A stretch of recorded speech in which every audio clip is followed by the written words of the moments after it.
Senhoras e senhores deputados, a PEC 171 vai ao encontro, portanto, não apenas da vontade da maioria, base da democracia, que esta legislatura, diga-se de passagem, venha prestigiar. O projeto materializa a realidade, a atualidade, que hoje nos mostra tristemente que adolescentes na faixa dos 16 anos praticam crimes de modo pensado, conscientes, sabedores do fato delituoso. No livro Sistema de Garantias e o Direito Penal Juvenil, meu professor na graduação da Unesp, hoje titular na USP, Sérgio Salomão Checaira, embora contrário à redução da idade penal, apresenta pesquisas internacionais e nacionais sobre a existência de uma idade de pico, de modo geral, que identificam uma curva etária da criminalidade juvenil, mais ou menos homogênea entre os países, onde, até os 14 anos, a criminalidade é relativamente baixa, com subida acentuada dos 14 aos 18 anos. Estabilidade dos 18 aos 23 e decréscimo significativo a partir de 24 anos. No Brasil, pese a deficiência de estatísticas mais seguras, a partir de uma pesquisa no Rio Grande do Sul, apurou-se que de jovens infratores, 0,47% tinham 12 anos, 4,07% 13, 4,31% 14 anos, 16,78% 15, 24,94% 16 anos, 28,05% 17 anos, 14,86% 18, 3,35% 19, 0,95% 20 anos, 2,21,15 21 anos e o restante com os demais.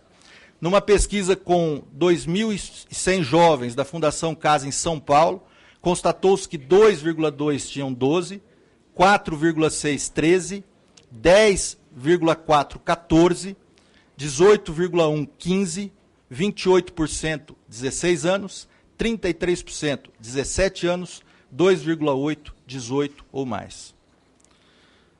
Por esses dados concretos, é possível concluir que a maior parte dos adolescentes infratores, pouco mais de 50% no Rio Grande do Sul e pouco acima dos 60% em São Paulo, segundo essas pesquisas, está na faixa dos 16 e dos 17 anos. O que nos autoriza a dizer, além do que já justificamos, que não estaremos mandando para presídios pessoas imaturas ou sem consciência do que fazem de errado, diante de números tão robustos. Igualmente, com certa margem de segurança, dizemos que a redução da idade penal para 16 anos não haverá elevação importante da criminalidade para idades inferiores, até porque isso hoje já não ocorre concretamente. Nem se prega aqui equiparação total dos imputáveis aos 16 anos com adultos de um modo geral. Novamente, a resgatar a convincente justificação do deputado Benedito Domingos,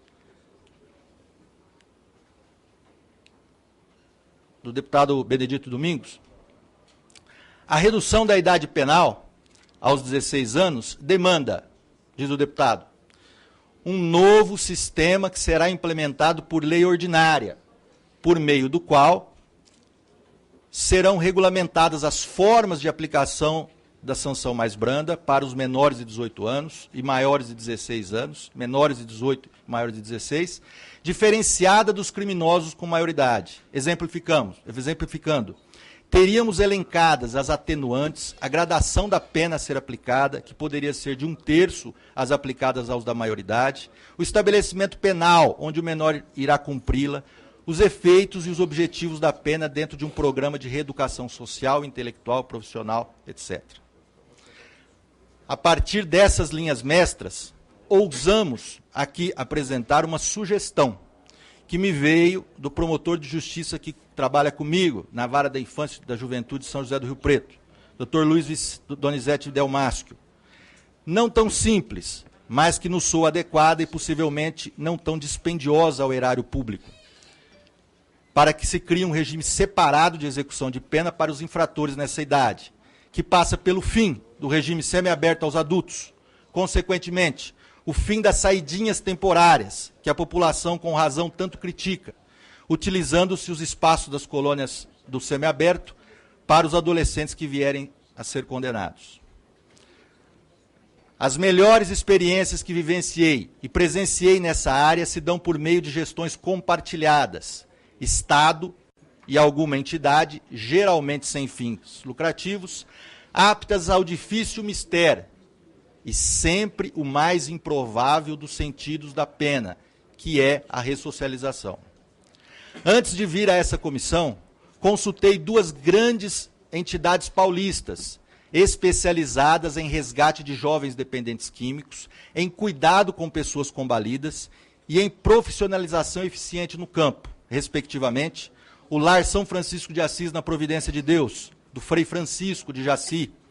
que o Papa Francisco fez questão de conhecer uma de suas obras no Rio de Janeiro, e o Senar São Paulo, presidido pelo Dr. Fábio Meirelles. Duas superestruturas que se colocaram por meio de seus dirigentes prontamente à disposição para trabalhar com a ressocialização de infratores em cumprimento de pena, caso esta proposta venha a ser aqui aprovada. Se para um mero juiz de infância e juventude do interior paulista é possível alcançar compromissos dessa envergadura, parece certo que, instituído em norma e com o peso da lei, é plenamente possível criar um sistema de execução de pena para maiores de 16 anos que atente para a ressocialização, para a profissionalização e para o trabalho, diferentemente do que se propaga como destino inexorável, uma fatalidade, que a redução da idade penal lançará adolescentes em presídios desumanos, sem qualquer horizonte de reeducação. Sempre é possível mudar uma situação aviltante, como o cumprimento de pena em vários presídios do país. Bastam vontade política e recursos financeiros e humanos, que podem vir de entidades conveniadas com o Estado. A Fundação Casa, em São Paulo, é um exemplo dessa mudança, deixando no passado as condições precárias de execução de medidas socioeducativas da anterior FEBEM. Encaminhando para o desfecho, peço apenas permissão para um breve adendo. Embora lídima e central a preocupação com a ressocialização, que deve mesmo ser buscada, não podemos perder de vista um dos sentidos originais, clássicos e principais da pena, que é a retribuição. O crime é negado sempre e quando o criminoso recebe uma pena, como uma compensação ao mal do crime, o mal da pena. A punição, nesse sentido, busca apenas a realização de uma ideia, a justiça. Se o criminoso condenado vai sair do sistema melhor do que entrou, ótimo para todos, mas não é esse o sentido da retribuição, que não visa qualquer fim com a aplicação da pena.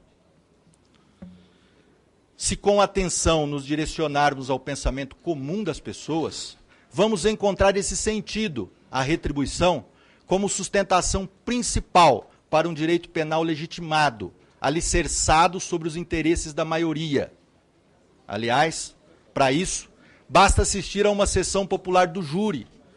onde os juízes principais vêm da sociedade, e observar os familiares da vítima, que parecem receber uma gota de bálsamo em sua ferida quando se condena um homicida. Diante disso, a discordar agora, delicadamente,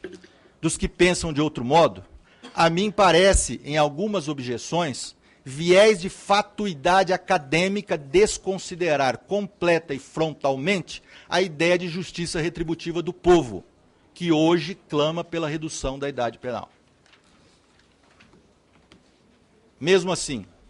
a reconhecer a retribuição, ou retribucionismo, e sua fonte legitimadora do direito penal, presente na vontade da maioria, podemos nós, nas instituições decisórias do Estado, estabelecer padrões diferenciados na nova imputabilidade penal, para que a alteração constitucional não seja apenas a vazão de um desagravo, mas um caminho que valoriza a recuperação. Para isso, além do regime separado de execução de pena, também podemos adotar o critério biopsicológico para a fixação da idade penal, que conjuga idade mínima de 16 anos com capacidade de entender e de querer o caráter ilícito, aferida por meio de exame competente, assemelhado ao exame criminológico. Nesses termos, como muito bem escreveu o saudoso desembargador do Tribunal de Justiça de São Paulo, Marcelo Fortes Barbosa, não é necessário revogar ou alterar o Estatuto da Criança e do Adolescente, que ficaria plenamente em vigor para os menores de 18 anos desprovidos de entendimento pleno da ilicitude penal e para todos os menores de 16 anos tivessem ou não essa capacidade de conhecimento criminoso. Ou seja, para os maiores de 16 anos, providos de entendimento pleno da ilicitude penal, comprovado por perícia, aplicar-se-ia o Código Penal e, para os demais, o Estatuto da Criança e do Adolescente. Enfim, senhoras e senhores deputados, vim a esta comissão na Câmara a partir de um dos mais nobres e importantes convites para palestrar que recebi em minha carreira de juiz de direito da infância e da juventude, a defender a redução da idade penal aos 16 anos, com exame de entendimento do ilícito penal, confiante na possibilidade de criação de um sistema ressocializador para cumprimento da pena dos menores em lugares separados dos maiores já condenados, que está plenamente ao nosso alcance, como bem delineou o deputado Benedito Domingos na exposição de motivos da PEC 171. Pela atenção de todos, senhor presidente, senhor relator, meu muito obrigado.